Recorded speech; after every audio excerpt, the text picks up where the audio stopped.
How to create file shortcuts in Google Drive.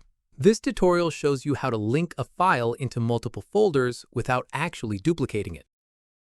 First, open Google Drive in Chrome on your computer. After that, right-click on the file you want to create a shortcut for. Let me show you.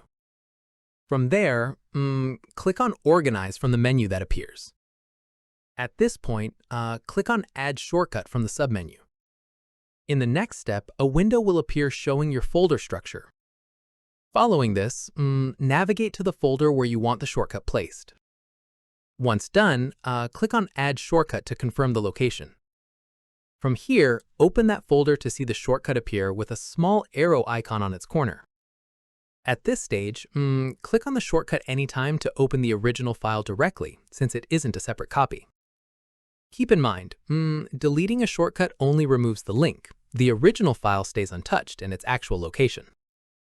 Finally, repeat these same steps anytime you want to add that same file as a shortcut in another folder. And that's it. If this guide helped you create file shortcuts in Google Drive, give it a like, subscribe for more Windows tutorials, and tap the bell icon for updates. See you in the next one.